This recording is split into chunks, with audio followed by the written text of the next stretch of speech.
Yeah, hi, hello all. Welcome to the next session of Java development. So, as part of our previous session, we have discussed about how to, run Java program in our computer. Before we do that, first we need to install the Java related software because the code what we write is Java. It has to be first converted into some machine understandable format or something like some compilation first should be done. For that we need a software, so that is called jdk. We install jdk. So I already installed that in my computer and I have shown you that as well, right? And after that, what we need to do is you create some folder for your all Java related work, my Java work, something like that. In D drive or E drive, you just create something. Apart from C, you create in any of the drive. Okay, then daily whatever the work you do, you try to save in that particular folder. So it should not be like zigzag, like today you saved something on the desktop, suddenly on some right corner, tomorrow suddenly on in the F drive, E drive, something. It should not be like that. So you try to maintain that. Clear? In my computer, as I already have one folder, full stack folder. In that I have front end for some other front end people. Now I created one back end folder. In that I created Java folder. There I am going to save the files. But in your computer, you try to save one you know folder, a specific dedicated folder. You do that, and Java learning or something. Don't put Java, put something different other than Java, because Java default one folder will be there in your computer. If you install Java will come again. Just Java underscore or Java learning or my Java, you write anything. Clear? Then you try to save all those files there. Yeah. The procedure here is, okay, JDK to be there. We have to open one new file in the Notepad. Then we can write Java code. The basic Java code I told you, like the structure. You will be having a class, name of the class, curly brace open and close. Inside that you have the main. Inside that only we start writing the code. We talk about that class and all later. Next is, we have to save that file. Name of the file can be anything, but the extension must be .java, and save it. Keep it all files and then save it.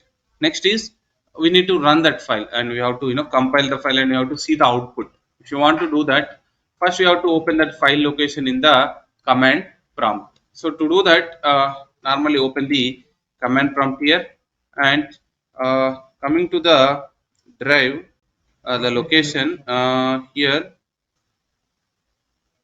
or CZ full stack desktop. Okay, in that full stack, in that backend, in that Java underscore. This is the location of our, right? Yeah. So C users Harsha, OneDrive, desktop, full stack, backend, Java. This is the path. If I open the command prompt directly, then what is the default path already there? C drive users Harsha. Up to Harsha it is there. Inside that Harsha OneDrive. Inside that desktop. Understood? So that we have to go step by step. Next to desktop, next to full stack. To do that, we have to type something like cd. Then we have to write that. Oh, no, no. Before that, we have OneDrive. Here. Forgot this. Here. What is there? One more step. OneDrive. One more folder called OneDrive. So for we have to type something OneDrive. After that, desktop. Type it, right? And after that, uh, full stack. After full stack, we have that, right? Full stack. Next, backend. Next, Java. Yeah. Now we are in that. Clear?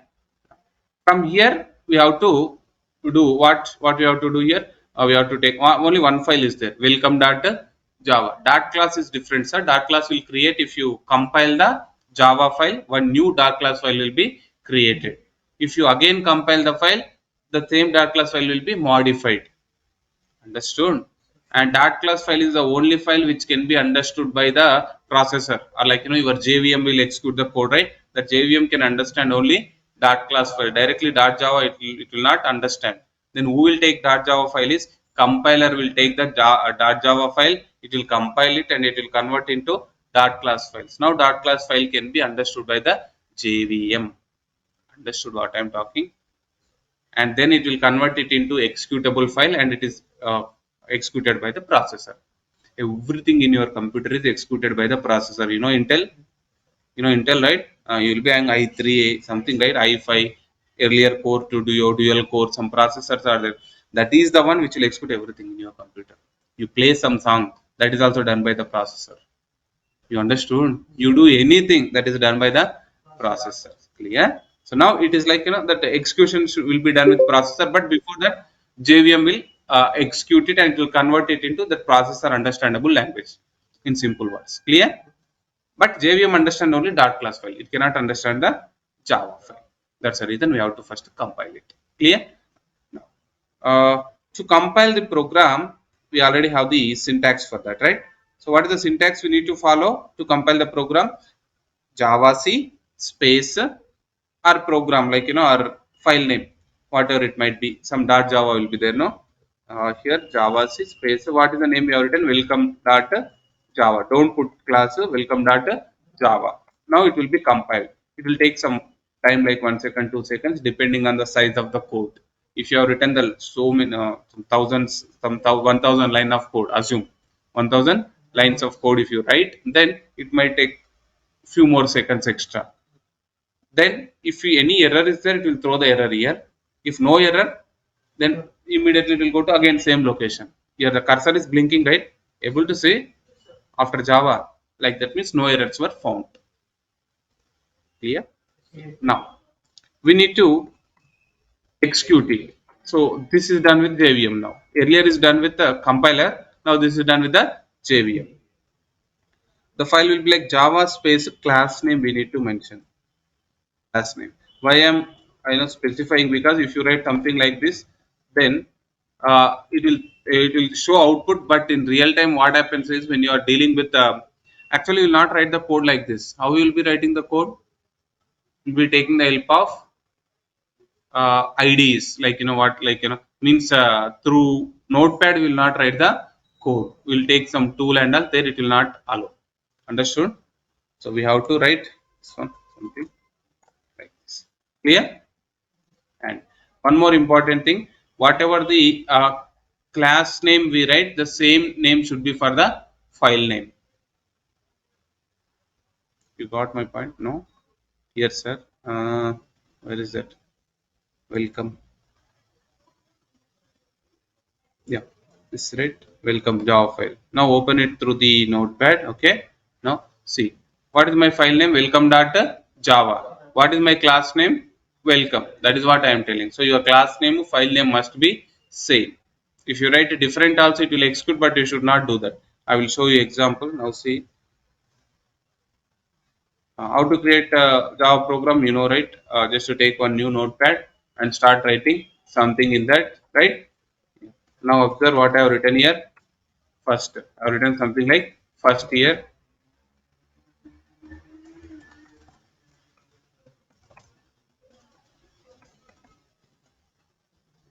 Now I am trying to save this, but this time observe what is the name I am writing for my file.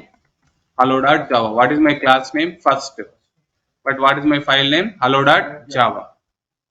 I will tell you what is the problem with this. Now save this. Fine. Clear. Now I want to execute this. What are the steps? So first step is we have to first compile it. How to compile? Java C space. What I have to write? Hello.java or first.java? Hello.java. Sure. Hello dot. No errors. No. Java space. No, we should not for execution we should not use dot Java. So to clean the command prompt, to clear that screen, we have a option called CLS. If you feel like it is like more lines and all, it is clumsy. You understood? CLS one command there.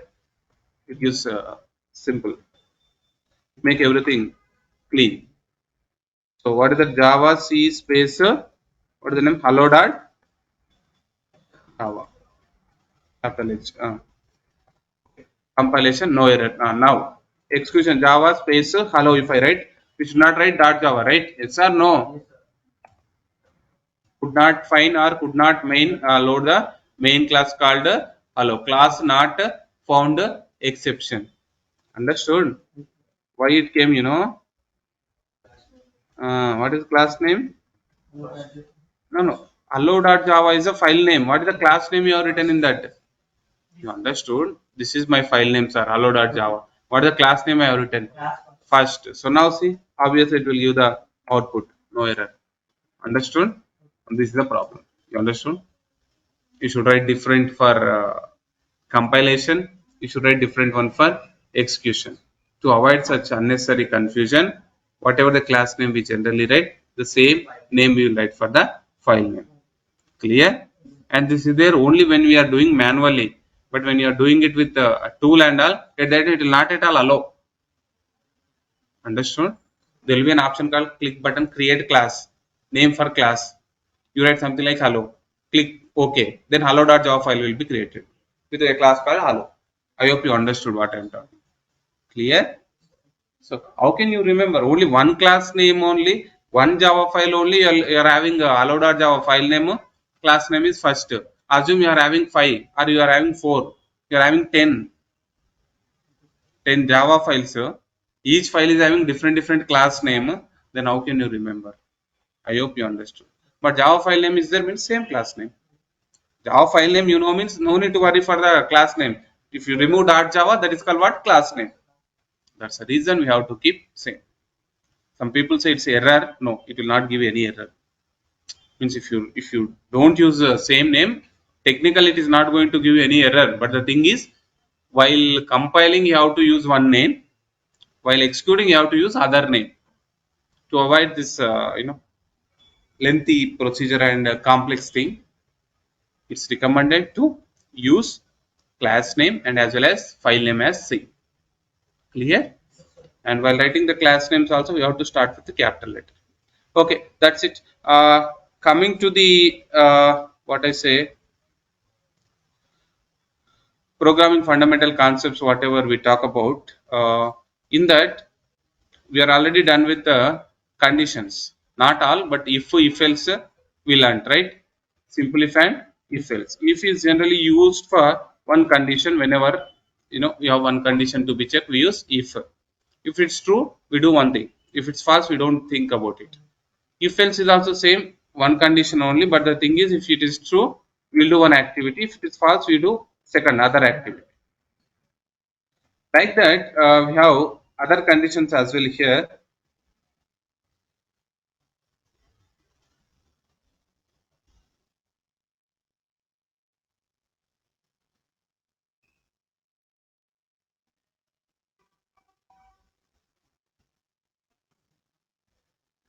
If you want to check multiple conditions, two or more conditions, then we have something specific here. What is that? Else if ladder. You know the meaning of ladder? Not one thing, you will be having several things. But all looks equal, one by one, something. That is what else if ladder. So purpose is if you want to check multiple conditions. So here multiple means definitely two or more. Multiple means what? Two or more. If you want to check two or more conditions here, we use else if ladder. It actually looks like this scene.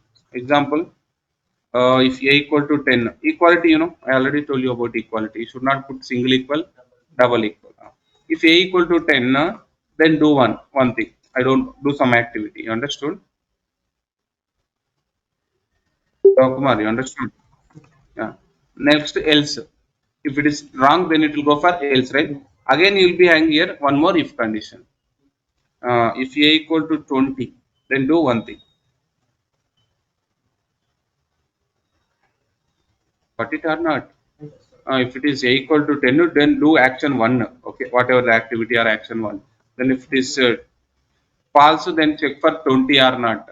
So like that, you will be having the ladder. Like, it will be, what I say, like continued like this.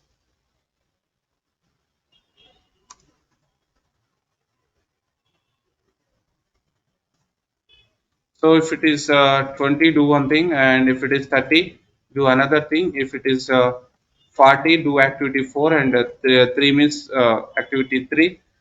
If it is not, equal to 10 or not equal to 20 or not equal to 30 or 40, then last is like else part. You understood? Like what some default activity. Understood or not? Default means if the condition is not satisfying for either, you gave total 5 conditions or 4 conditions. If your number is not satisfying any of those conditions, then what to do also you are mentioned here. Clear? Call, it will be there like, press 1 for your account details, press 2 for your offer details, something will be there, right? Press 3 for something, some voice, some subscription, press 5 4 for talking to customer care representative, you know this, right? At that time if you press something different, then it will tell like, whatever the option you entered, you selected is not in our list, can you please select a correct option again, or if you want to go to the menu again, press something, you know that, right? Clear? That is called what? Else if ladder. Okay. Now we have another one. This is also same purpose. What is the name? Switch. What is the purpose? To check the multiple conditions. Else if ladder, multiple conditions. Switch statement, that is called switch statement. That is also for multiple conditions. And what's the difference? No difference. Only the style is different. The way you write is different. Clear? Yeah. You know HP? HP laptop. I'm using laptop. You know HP. You know Dell? You know Lenovo? Why use this one, that one? You know, there's different flavors. That's sure. One may like this one may like that one. Depends. Got it? This year one may like this one. After 2 3 years, you may like other one also, right? Depends. Just another way of dealing with multiple conditions. That's it. That is called what? Switch statement. Now here same story I will do. That is a only. I will take one variable called a only. Okay. That a something, I don't know, some value. That a only, if it is 10, something should be done. That activity only I will do. Here directly we can do this switch a. Equality directly we can do. How we are doing is here switch is one keyword. Switch is one keyword. So generally in Java learning, without mentioning, we are learning so many keywords here. Keywords means like specific meaning for them. Like if has some meaning, right? Else has one meaning. Int has one meaning. Some meaning. Integer, but some meaning is there, like it will tell like your number is going to be stored as integer. Means you should not use points there. You have to use full number. That is the meaning of integer. Understood? So like that it will be there. Now like this it will be there. Like you have to write something like case here, and then you have to write colon. Then put the curly brace, means whatever you want to write here, you will be writing here. Activity 1 or whatever you want to write. Same story, sir. That's it. Got it or not? That's it. If it is 20, do something. 30, do something. 40, do something. It will be activity 2 and it will be activity 3. It will be 4. The last is here. Switch means it will check for yes or that's it. If A matched with the 10, then it will do this. If A matched with the 20, it will do this. If it is with matched with 30, it will do this. And if it is matching with 40. If it is not matching with any of the follow above mentioned cases, that's it. There we call like a condition. Here you say like case. That's it. It's not a big deal. But the activity is same. What you do here is some default activity you will be doing. Clear? That's it. End of the day, you will be closing the switch statement. Clear? This is about switch statement. So when you talk about conditions, basic conditions we have total of all whatever the conditions you say, all will fall into 5 categories actually. They are like simple if else, we have seen else if ladder, this one switch statement. Next we have one thing called nested conditions. What is the next thing? Nested conditions. So when you talk about nested conditions here, what is the meaning of generally nest? General meaning of nest. Hmm? Nest. Normal meaning of nest. English meaning of nest. Nester. You don't know nester? Huh? You don't know nest?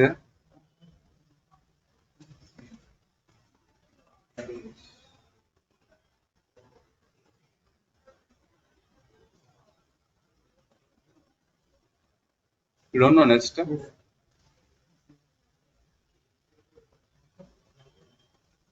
Mhm. Don't relate it to programming. Normal nest, you know, right? This one, which birds generally, create for their home, right? It's like their household, right? Okay, whatever it is. How actually they build it one after other? They will take small thread, right? They will put it one after other. Inside one, they will put another one, another one, another one. Like that, they will build it. Yes, threads also how it will be formed, sir. One will be there, inside that one more will be there, inside that one more, like that it will be there. Right? So here nested condition means checking one condition inside another condition is called nested condition. I repeat, checking one condition inside another condition called what? Nested condition. Clear? So you are passed in exam. How to check you are passed or not? One if condition like your marks are greater than 40. Greater than or equal to 40. If you get greater than or equal to 40, you are pass. Else, you are fail. Are you getting? Uh, Then, I want to check whether you got first class or not. Then what I have to do? First, I have to check whether you passed or not. Then I have to check your how many marks you got, like more than 60 or not. If you got pass, you are in the pass category first of all. Then, if your marks are more than 60, then you are first class. You understood? That is like what? Nested condition. So you have so many real-time examples for nested condition. I can tell you one general example, but not programming. General example like when you go to an exhibition, to enter into the exhibition, you should have one ticket to enter into that exhibition. That is the first condition. Understood? If you have that ticket, entry ticket, then only you are allowed. Else you are not allowed. Yes or no? After getting there will be giant wheel. There will be something else. For that, you will be having another ticket, right? Now, what I want to say is, if you want to climb that giant wheel, you should have entry ticket. You understood, right? So that giant wheel, how you will allow? If you show giant wheel ticket, then only you will allow for giant wheel, right? But that giant wheel ticket will be checked only when you have entry ticket entered into that. You understood, right? That is what checking one condition inside another condition. That concept is called what? Nested conditions. Clear? The programming also you have so many times. Like yeah, you are entering. You want to go to ATM machine and you want to withdraw your money. How you will withdraw? You will be entering your money over there, right? Something amount, some amount you will be entering withdraw amount. Then you are entering 8,000, and in your account you have only 4,000. Can you withdraw? Then it will check your account balance, right? So your withdraw amount correct or not, means your withdraw amount always should be less than your current balance, account balance. Then only withdraw will happen. Are you getting? But that will happen only when you enter correct pin. Yes or no? If you enter first wrong pin, you are not allowed to enter your withdraw amount. So withdraw amount is less than current balance or not is one condition, but that will be checked only when if pin number is checked. Clear? That is what nested condition. So without nested conditions also we don't have any bigger programs like like some complex program. Most of the times we have that nested conditions will be there. Clear? So in Google Gmail you will be having an account, right? So if you enter username correct, first username should be correct. If username is not correct, then it will tell like user not found. So first username should be correct. Then it will check for the password. Clear? Okay, fine. That is called what? Nested. In simple example here, I will write for you example. Okay, I have one logic. Logic can be anything. Okay. For me, the logic is very simple, and I am having one number here. Okay, just integer only. Some number is there. Value can be anything. Now I am just checking that number is greater than 50 or not. I am just checking it. Okay, that number is greater than 50 or not. Clear? Here, what I am doing is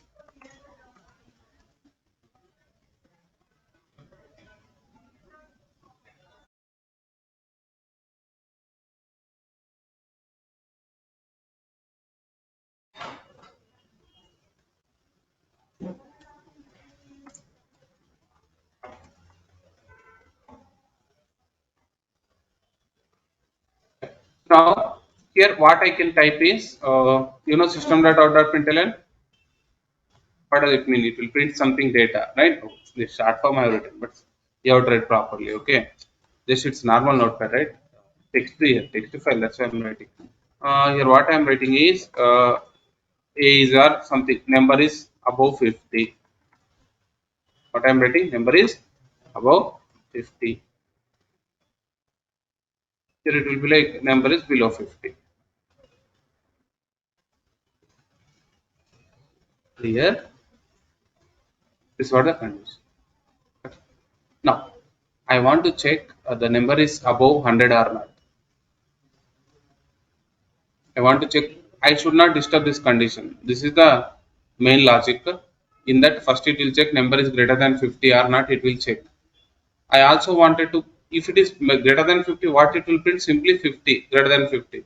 If it is not greater than, then directly it will print less than, below 50. But what I want is, I want to check whether it is greater than 100 or not. That also I want to check. Understood? Then where I can check? Definitely inside this. Yes or no? Because where is first, if it is should be greater than 100, first of all, it should be greater than 50. Then only such numbers are greater than 100. Understood, right? Yeah. So now again, I have to write if condition inside this. Clear? Here what I am checking, if a value greater than or equal to 100, whatever greater than 100 or not, I have to check here. Having the clarity, right? What I am doing. Next, if it is greater than 100, fine. Another one is it may not be greater than 100. Sir, it may be greater than 50, sir, but it may not be greater than 100. 78. Greater than 100, but 128. Clear? So now here if I write any statement, what should be there? Number is above 100 direct. Got it? Bindu, got it, right? Now here number is above 50, but less than or below 100. Are you following? That's it. Now you take any number for A now, that will give you correct output. Got it? If A value is 20, then what does it mean? It will check for that condition, first condition wrong. So it will tell like number is below 50. That's it. Now you enter 80. First condition what's here? A greater than 50. True, right? If it is true, it will go inside. Again, 80 greater than 100. True? No. False. It will go for else. Then number is above 50 and below 100. 80 is really above 50 and understood? We can get it. That's it. You have something like one number like 142. 142 greater than 50? Yes, true. Then definitely it will not go for this. So it is greater than 50 first of all. Again, check for the inner condition. 120 greater than 100? True. Then this number is above 100 will be printed. So that's it. This is about your loops. Clear? Not loops, what you say, conditions. It is about conditions. Now in order to implement them, yes, you can able to do that by creating one file. Yeah, yes, obviously we can create one file here. Already we have a file like hello here, right? So now I'm changing this, okay, to avoid the class name that conflict is there, no, that I don't want. Now I want to implement that concept called conditions here. Now you can write anything, sir. I want to implement that the conditions here. What conditions we have here? Just now we have seen, right, all the things like all conditions we can have. Okay, if you can understand this nested condition, then you can understand all other things also, right? Nested look like little bit more programming, right?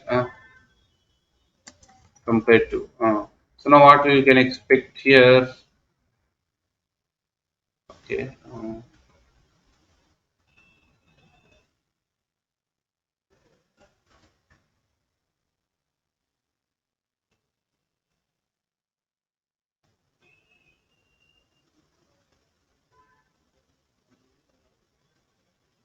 Okay, should not write SOP, right? You have to write system data, out data, println. Now hello dot Java, no errors. Now execute Java space hello. Hello, it will work now because class name is hello. Both are same. Number is below 50. Is it true or not? How can we check? We have to see our number. What number we give? We have to see. No? Yeah. What's the number? Obviously, correct output only, right? It is below 50 only. Yes or no? No. Go to this again. Don't execute this only because every time you make change in your file, new Java file is created. Means you have to compile the file. Are you following? If you do this, it will give wrong answers. What it is giving? Number is below 50, but wrong, right? Following. Sir, problem is it will execute the old one. Old one.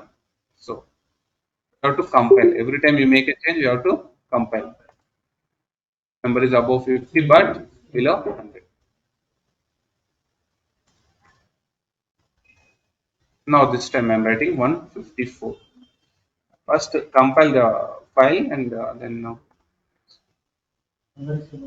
number is above 100.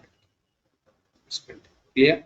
So this is about your what we say conditions, and in that especially nested conditions.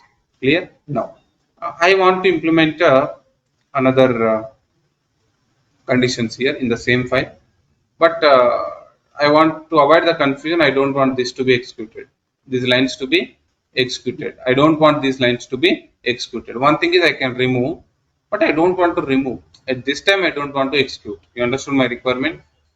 I don't want to completely remove. I want it to be there, but it should not be executed. Clear? Then what we do for that is in Java, not only Java, in any programming language, we have that concept called comments. The concept is called what? Comments. Comments means if you put anything under comments, that lines will not be executed. If you want something to be not executed, then we will put them under comments. That is one use for the comments. There is one more use also there for comments. One use is what? If you don't want some certain line to be executed, we keep it under comments. The other usage here is if you want to provide some description to your code, then also we use comments. Description means in real time how much code you write. You will not write 2, 3, 20, 30 lines. You will write some 200 or 300, 1000 lines of code you will be writing. Assume you are working on one project, okay? You are doing all these things. But after few days, or means few days means not days, after few months or after few years at least, you might move to other project, or at least you may move to other company also, maybe. Happens or not? At that time, if you go there, someone will come in your place, right? Yes or no? Then the moment when you look at that 1600 lines of code written by you, it will be difficult for him, even though he's Java developer. You understood? Like this, like this, like this, like this. 1600 lines, you understood.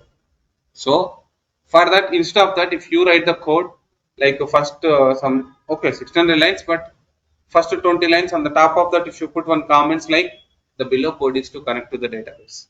Next, the below code is to get the data from the form. The below code is to print the admin details. The below code is to get the user details. You understood what I'm talking? If you write how many lines of code, also still people can able to understand that. It improves the readability of the program. Clear? So two uses or usages for comments. One is if you want particular lines or something, some code not to be executed, then put them under comments. Second thing is in order to provide some description to your code, also we use comments. Clear? Yeah. Because if you are providing description with that English words you write, right? Description the below code, yes or no? If you write here the below code normally, then it will not execute because the below code is not Java. So whatever you put under comments anyhow will not be executed. So that's why you will use for other comments purpose. Generally will not execute. We are using its advantage. We are taking that advantage. That's why we are writing some whatever the English language you want, right? We will be writing it. Understood? Comments will not execute, sir. Comments will not execute. That's why we will use it as one advantage for us. We write some description. Clear? In that, to stop one line from execution, we have to use this symbol. What is that? Double slash. What double slash will do? It will provide single line comment. So int a is there, no something. I don't want this to be executed. You write this. Understand? Or I don't want this line to be printed here. Then simply write that. Clear? Now I want multiple lines to be not executed. Clear? Clear. Then it will be like multi-line comments.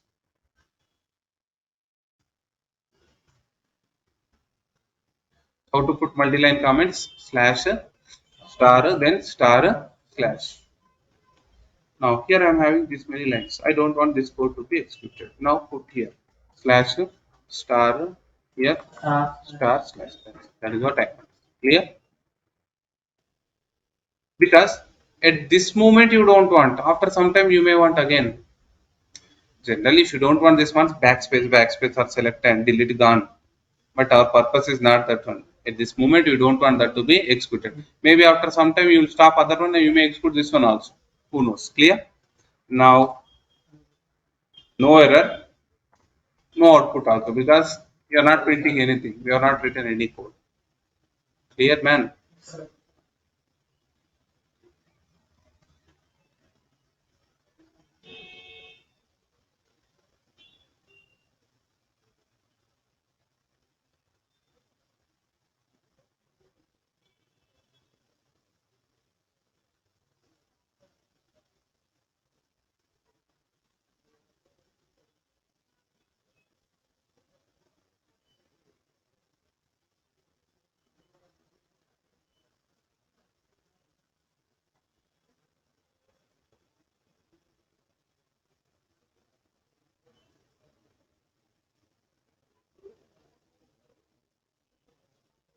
Yeah. So we have other things as well with us, right? That is switch statement.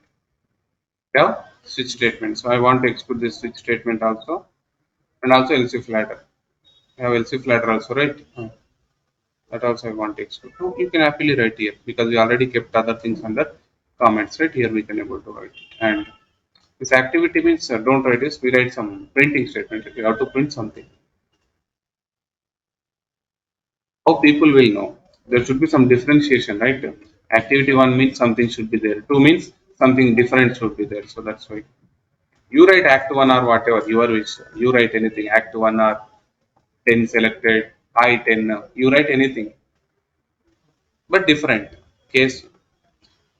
Is this case different and this case should be different. Then only you'll be having that confirmation, right? Then how you will be knowing which one is which one is executed. Clear? Now activity 2, it's time for activity 3 and this activity 4 and this will be default activity. Right? Now save. This everything depends on whose value? A value. If A is 10, this will be done. 2, 20 this, 30 this, 40 this. If not all these 4, if A value is something different like 42, A not equal to for this 4, then default tag should be printed. Okay, that is a code we have written, but we check it. We check it now. Syntax wise, no error. Okay, but it is telling default tag. Why it is giving? Yeah, A value how much? 154 means obviously not equal to 10 or 20 or 30 or 40. That's why it is giving like that. Now I am written. Now I have written what? 20. Then what should be printed? Active 2 should be printed. If that is printed, then only our code is correct. Else there might be some errors. Not syntax errors. Logically maybe some errors. You understood? Printed. Printed. First of all, printed. Active 2 printed. Okay, don't worry about other active 2 printed. Act 1 not printed. Observe carefully. Act 1 not printed. So the thing is, the switch statement is not completed. You have written the switch, but it is not completed. What actually will happen with switch is, switch will check for each case. If it is not found value at one case, then it will go for next case. If it is not found there, it will go for next case. But if it found anywhere, then it will print all. That's the problem with switch. Understood? Understood or not? If it is match found, see it will check for each case, sir. First case not found, then it will check for second case. it first case not found, it will not print whatever there in the first case, directly to go for the second case. If it is found, fine. If it is not found, then it will go for third case. But the problem is the moment when it is found at third or something, then it will print everything from the third onwards, and to consider everything clear. So for that, to stop it, there is one simple keyword called break. What is the keyword? Break. Meaning is, if if it is not found at one thing, then definitely it will go for next thing, right?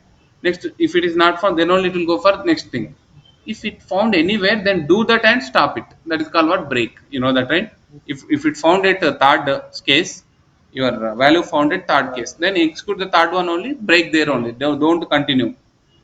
Clear? In order to implement that one, we use keyword called what? Break. That we need to put inside each case, because we don't know at which case it will be equal, we don't know, right? That's why we have to put that break in each case except default, because default will execute only in the case when all are wrong. Clear now? Now see, I'm not changing the value called to 20. I'm not changing same, but I used extra break keyword. Now again I want to repeat this one. Compilation, definitely you have to do compilation right now. Now see, clear? Clear or not? It's very important. It's very important in terms of what I say, practical thing, and as well as concept wise also. In the interviews, people will ask this. Why people will not ask like this? People want the answer from you like this, but they will not ask question like this. You understood? They will directly ask, like, why break? Then they will tell, like, if I don't write break, will it not work? People say syntax error. No, you understood, right? Some people say, like, if I don't write break, what happens? The interviewer asks, like, is break mandatory in switch? They will say yes. People say yes, mandatory. Then if I don't write break, what happens? Syntax error. No error. You understood, right? Problem of switch will work in one style. That style is problem for us. If you don't write break, that style is, if case not found, it will move to next case, it will not execute that case. But the moment whenever the match found with any case, then what happens is other things, by default it will be executing. We don't want that. Wherever the case found, the match found, in that case, there only it should be executed, and there it should be stopped. That is called what? It should be, that is called break. We have to put break there. Clear? That's it. That is called what? Your switch statement is. Now observe what I am doing. Okay, this one fine. Now I want to stop this as well. Okay. And what to do here? Now what I want to do is this one, ladder. Else if ladder, right? And we start from actually if, at the ending it will end with the else. Same story. Only difference is the style. They used switch statements, but here we are not using switch statements.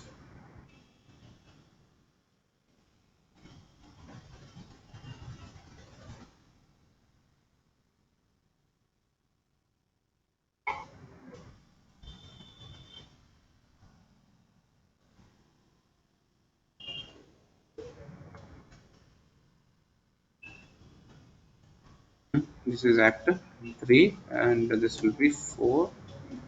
It's a default, right?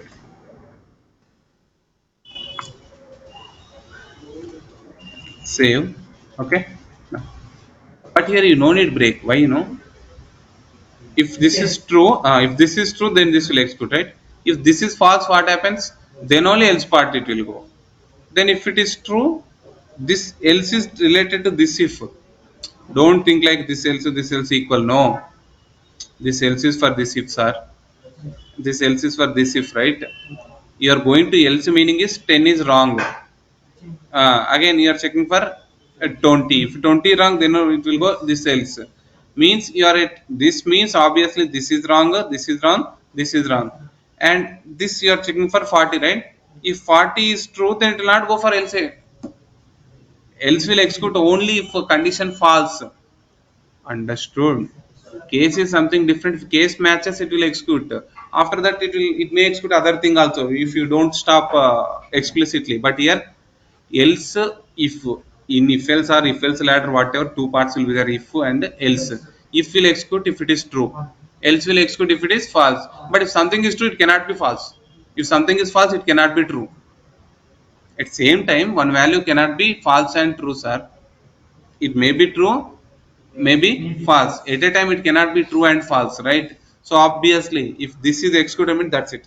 No other thing can be executed, because you are executing this means above or false. Yes or no? Here it is true means it will not go to other things also. Making sense? Again I repeat, if you are executing here in this line, you are means this is what else, right? Means above all are false. That's why you are here. Okay, now this is executing means this one is true. If this one is true, this else will not be. If that is not there, next one is also not will not be there. Clear? Now save and go to your code and okay, compilation completed, and execution act 2, because we have not changed the value. A value how much, sir? 20. Obviously it is giving act 2 only. Clear? Now I have written 40. Definitely it should give last act 4. Act 4. That is what our expectation. Yeah, no error. Act 4. Yeah. Writing something different. 42.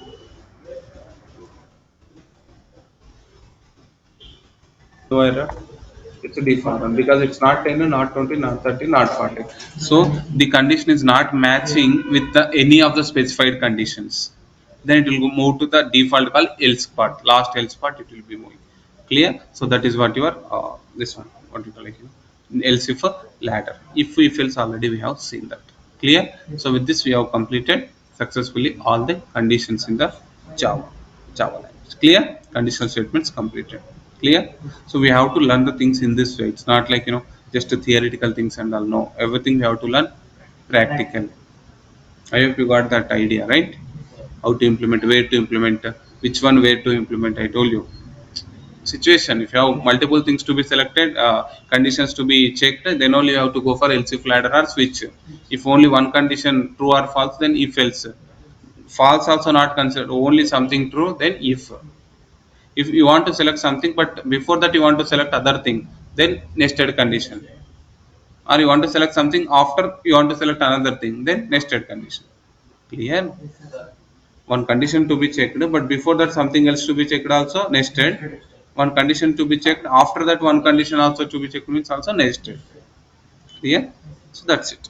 This is about your conditions. So I hope you guys are clear with the today's session. Online people, if you are having any doubt, just let me know, guys. Else, if you are clear with this, just mention, like, you are clear. Quickly, all of you should respond.